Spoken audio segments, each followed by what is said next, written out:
हेमन्तं मुक्तिभर्तारं वृषभं वृषनायकं धर्मतीर्थकरं ज्येष्ठं वन्दे नन्तमुनार्णवं ज्ञानाचार्य फलप्राप्ता नरहसिद्धत्रियोगिनं नत्वा वश्रेष्ठधाज्ञाचारं विश्वाग्रदीपकम्।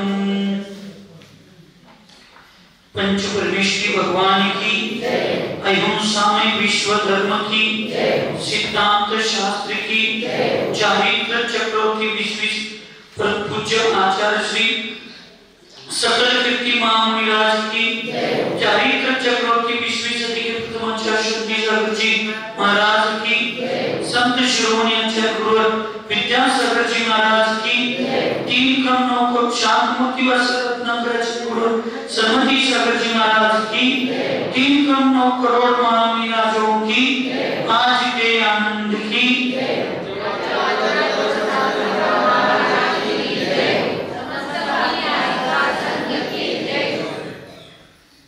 आचार्य भगवंत सकल कीर्ती महामुनिराज मूलाचार प्रदीप या महान ग्रंथामध्ये सव्याधिकरण आर्त ध्यानाचं वर्णन करत असताना इष्ट वियोगच अनिष्ट संयोगच पीडा चिंतन आणि निदान बंध या सगळ्यांचं वर्णन करून आज आर्त ध्यानाचा स्वामी आणि त्याच्यावरून उत्पन्न होणारा दोष याचं वर्णन आज आपल्या पुढे सांगणार आहे। शायोपशमिको भावो दुष्प्रमादावलंबनम् दुर्ध्यानानामीशाम् स्याद्भव भ्रमणकारिणाम् उत्कृष्टं ध्यानमेतत्कुन् स्थाने प्रथमे भवेत् प्रमत्याख्ये जगन्यं च तयोर्मध्येषु मध्यमम् निसर्गजनितं निन्द्यं पूर्वसंस्कारयोगतः विश्वदुःखाकरीभूतं कृष्णपापनिबन्धनं समाधि धर्म शुक्लादि हन्तुर्ध्यानमञ्जसा त्यजन्तु दुस्त्यजं दक्षा धर्मध्यानफलात् सदा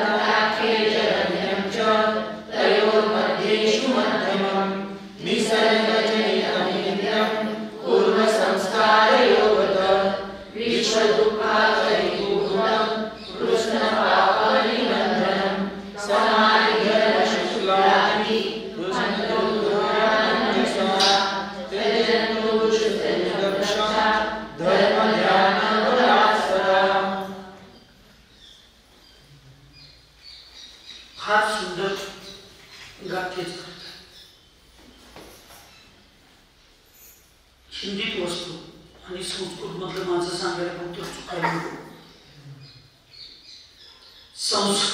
संसार में परिभ्रमण कराने वाले इन सब दुर्ध्यानों में शायोपशमिक भाव होता है और अशुभ प्रमाद ही इनका उल्लंघन होता है। आधार काय सांगितलं? प्रमाद, अवलंबन म्हणजे आधार। याचा आधार काय म्हणून एक माताजी प्रमाद। आर्त ध्यानाचं होण्याला कारण प्रमाद।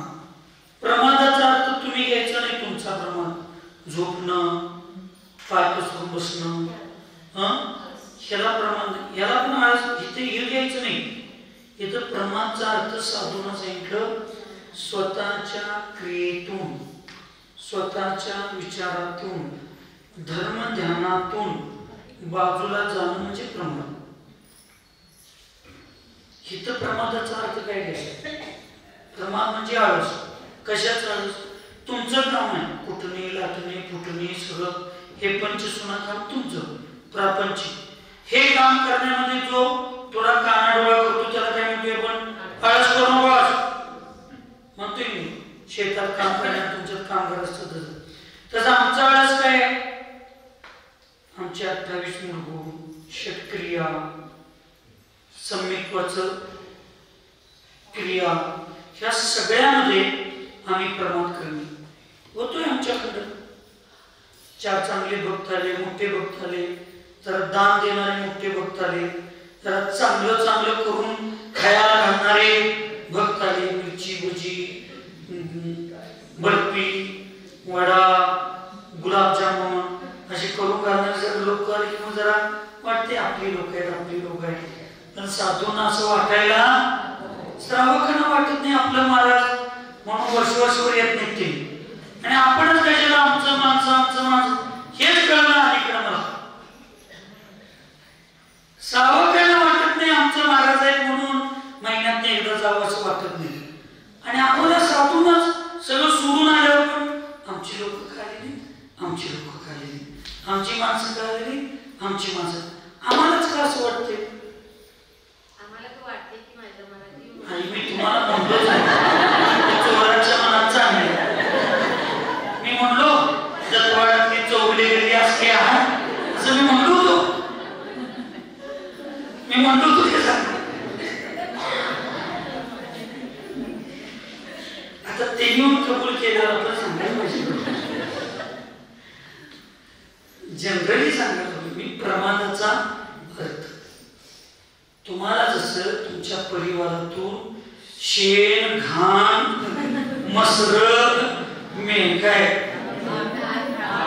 दार भांडी स्वयंपाक नवरा पोरग पोरगी ह्याच्यातनं तुमच्या कर्तव्यातनं जसं धर्म काढायला तुम्हाला वेळ मिळत नाही तसं साधूंना 28 मूलगुण, षटावश्य क्रिया, सामायिक, समता, वंदना, प्रतिक्रमण, प्रत्याख्यान हे सगळं आमचा प्रपंच आहे. आणि ह्या आमच्या प्रपंचातनं आम्ही सुद्धा तुम्हाला वेळ घेऊन चालत नाही. जे देतात ते प्रमाण असं सांगायला लागलोय की गोळवा आम्हाला पण वाटतंय की तर काय करायचं. आता आम्ही कसं म्हटलं तर चालत. आता मी जर याच्यावर बोललो नसतो गाव गोंगाला नवरिष्ठ वाजू याड तास होतो वन सलामकडे नव्हते. आम्ही आमचं सगळं सोडून याच्याकडे बघायचं म्हणून आणि ह्यांनी आमचं सोडून आम्हाला बघायला वर्षात एकदा यायची. किती नीती काय करायचं? गरीब माणसं आम्ही रोज एकाच्या घरात खायला पाहिजे. तुमच्याशिवाय तर आम्हाला कोण आहे त्यामुळे आपलं हो म्हणून आपलं जायचं गाडी आणणं. तर प्रमादाचा अर्थ हे सांगतो की आपल्या षटक्रिया म्हणून मी तुम्हाला कायम सांगतो अर्धा तासच पूजा करा भगवंताची. किती तास? अर्धा तास करा. 15 मिनिटं स्वाध्याय करा. एवढंच करा. पण प्रमाद सोडून घ्या.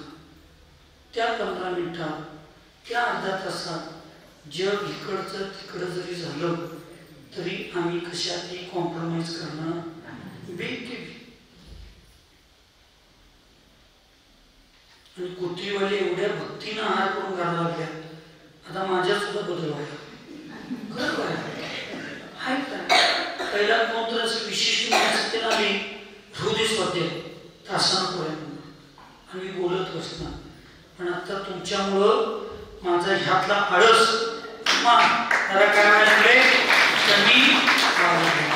माझा आळस कमी झाला तर तुमचा काय 2.5चा स्वाध्याय पाहुणे चिंगायचे. तुमचं खाऊन मी जगाला व्याप सोडून मी एकदा 2.5च्या अगोदर बसा लागलोय आणि तुम्ही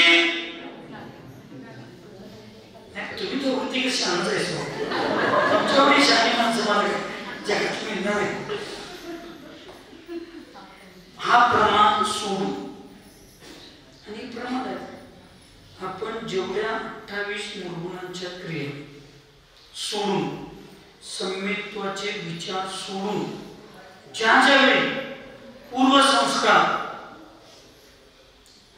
आळस कर्माचा उदय या सगळ्याच्या निमित्तानं धर्मक्रिया आणि या व्यवस्थेला सोडून ज्यावेळी आम्ही बघितलं चर्चा करतोय, चर्या करतोय, क्रिया करतोय, तो आमचा प्रमादच आहे. मी चुकतोय म्हणून मी सांगायला भिणार नाही. तुमची चूक जर मी सगळ्यांच्या पुढे बोलत असेल तर माझ्यातली चूक आहे ती सुद्धा सगळ्यांच्या पुढे मला बोलायलाच पाहिजे, स्वीकारायला पाहिजे. आणि जेवढं पुरुषार्थ होईल तेवढा करून आमच्यात तो बदल सुद्धा झाला पाहिजे. म्हणून इथं प्रमाण ह्या आर्द्र ध्यानाचं रौद्र ध्यानाचं आलंबन काय प्रमाण. त्या प्रमाणाला सोडलं की मग आमच्याकडं आर्द्र रौद्र ध्यान होणं शक्य नाही. म्हणून संसार परिभ्रमण में कराने वाले इन दुर्ध्यानों में शायोपशमी भाव होता है और अशुभ प्रमाद ही इनका आलंबन होता है.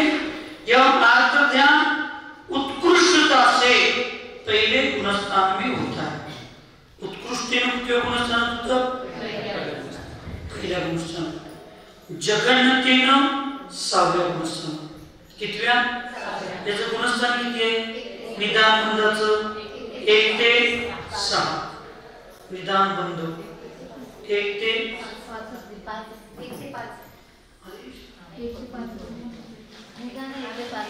निदान 1 ते 5 आणि बाकीचं 1 ते 6.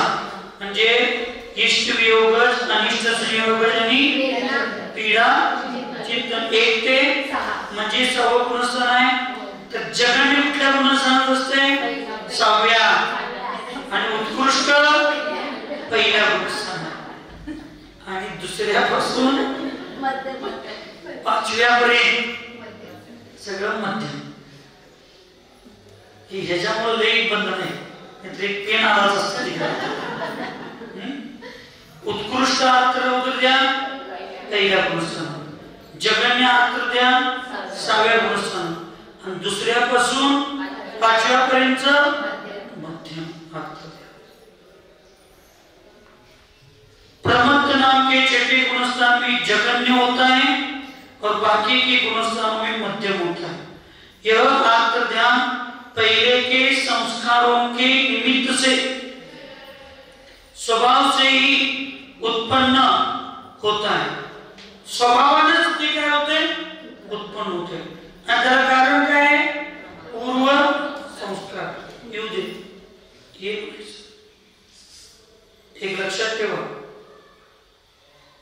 पूर्वीचं कर्म बांधलेलं माताजी उदयात येणार, पूर्व संस्कार उदयात येणार. त्या संस्काराला तुम्ही थांबवला, त्या संस्काराला तुम्ही बाहेर काढला तर तुमच्या डबल कर्माचे विचार होणार. ही उलट आपली परीक्षा आहे. अविपाक निर्जरा, सविपाक निर्जरा. सविपाक निर्जरा काय? अकाम निर्जरा आणि सकाम निर्जरा 3. अकाम निर्जरा म्हणजे सविपाक आणि सकाम निर्जरा म्हणजे अविपाक. अविपाक निर्जरा काय म्हणतात? बोलवून करणं. हे तुम्हाला शीत परिषद म्हणजे तुम्हाला थंडीच्या दिवसात नदीकडेला जाऊन, पावसाळ्याच्या दिवसात झाडाखाली बसून, उन्हाळ्याच्या दिवसात डोंगरावर बसून करायला काय सांगितलं? तर जे कर्म तुमचे अजून अशुभ कर्म भविष्यात उदयाला येऊन तुम्हाला जे त्रास देणार आहे, तुम्हाला म्हणजे मला, आपल्याला त्रास देणार आहे, त्या कर्मांना अगोदरच बोलवून त्याला आपण निर्जलित करायचं. हीच साधना असते. त्यामुळं उदयाला येणं फार महत्वाचं नाही. केलंय बांधलं म्हणल्यावर तर येणारच आहे. आत्म्यावर संस्कार चुकीची केलंय ते येणारच आहे. ते यायला नको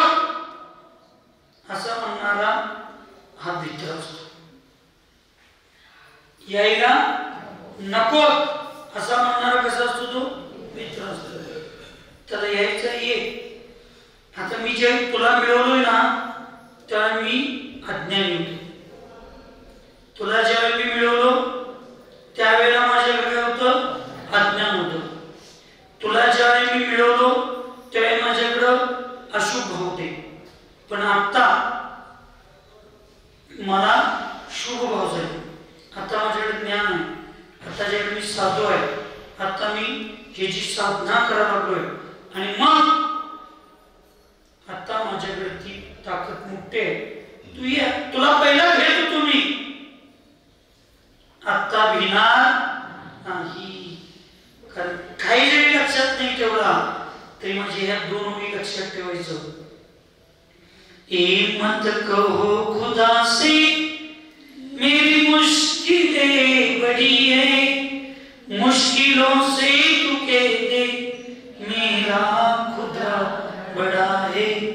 आती है आंधियां तो कर उसका खैर मकदम. ये ज्यावेळी तुला स्वीकारलो त्यावेळी माझा अज्ञान एवढं होतं की देवापेक्षा तू मोठा आहेस असं वाटत होतं. आणि तुझ्याशिवाय माझं चालत नाही असं वाटलं म्हणून मी तुला स्वीकारलोय. पण आता मी सम्यक ज्ञानी आहे. आता मी सम्यक दृष्टी आहे. आता मी अधिक आहे. आता मी महाराज आहे.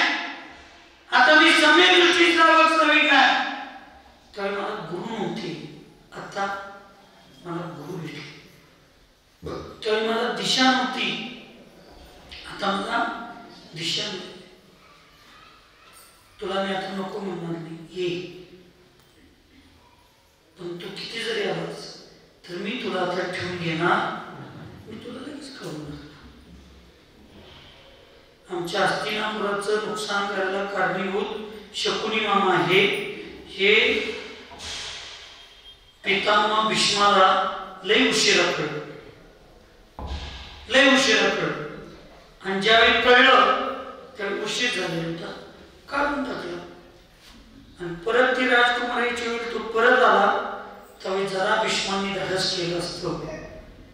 प्रमाद सोडला असता आणि जरा कठोर बोलून त्याच वेळेला त्या शकुनी मामा जर भेट काढलं असतं तर महाभारत घडलं. मग आमचा शकुनी मामा कोण आहे? अशुभ कर्म अशुभ संस्कार कोण आहे? शकुनी मामा. मग त्याला तुम्ही जर हृदय ठेवला तर तुमच्या हस्तिनापुराची वाट लागायला वेळ लागणार नाही. आणि जर आमचं हस्तिनापूर माझं जे अस्तित्व आहे त्या हस्तिनापूरला मला जर सुरक्षित ठेवायचं असेल तर अशुभ संस्कार अशुभ परिणाम अशुभ कर्म याला माझ्याजवळ धारा देऊन चालणार. ह्या शकुनी मामाला पहिला भेट काढलं पाहिजे. म्हणून इथं सांगितलं ये अर्थ ध्यान पहले के संस्कारों से निमित्त से स्वभाव से उत्पन्न होते. म्हणून त्या शकुनी मामाबद्दल कुठं म्हणण्यापेक्षा आपल्या जो बसलेला शकुनी आहे विचारांचा त्याला पहिला भेट काढणं फार गरजेचं आहे. निंदे है तो निंदा करणार आहे. समस्त दुःखों की खानी है. समस्त दुःखांचं खान आहे. समस्त पापों का कारण है. समस्त पापांचं ते काय आहे? कारण आहे. यह अर्थ ध्यान हे अर्थ ध्यान अशुभ ध्यान है. और समाधि धर्म ध्यान शुक्ल ध्यान को नाश करने वाला है. अतएव चतुर पुरुषों को धर्म ध्यान के बल से इस कठिनता से छूटने योग्य आत्म ध्यान को सदा के लिए छोड़ देना चाहिए. ये समाधीला धर्म ध्यानाला शुक्ल ध्यानाचा नाश करणार आहे. आणि म्हणून चतुर म्हणजे विद्वान शाण्या लोकांना धर्म ध्यानाचं बल उपयोगात आणून या कठीणतेने सुटणाऱ्या अशा आर्त ध्यानाचा सदैव त्याग केला पाहिजे असं आचार्य सांगितलं. आणि रौद्र ध्यानाचं स्वरूप उद्या हे आर्त ध्यानाचं त्याग आमच्याकडून होऊ दे. आम्हाला कोणत्याही पद्धतीचे अशुभ परिणामाला निमित्त असे आणि देवशास्त्र गुरूंचा अभिनय करणारे असे कुठलेही व्हिडिओ मेसेज असं आमच्या परिणामांना बिघडवणारे आपल्याला बघायच नाही। तो पुरुषार्थ तुमच्या आमच्या सगळ्यांच्या तुझे आणि आमचं सम्यक हो, जेवढे शक्य असेल तेवढं निर्मळ होऊ दे आणि तो पुरुषार्थ आमच्यात येऊ दे। एवढीच मंगलमय भावना या ठिकाणी हो। सुखी रहे सब जीव जगत में, कोई कभी न घबरावे, कोई अभिमान छोड़ जग नित्य नहीं मंगलदायी। ओम नमः सबको क्षमा सबसे क्षमा।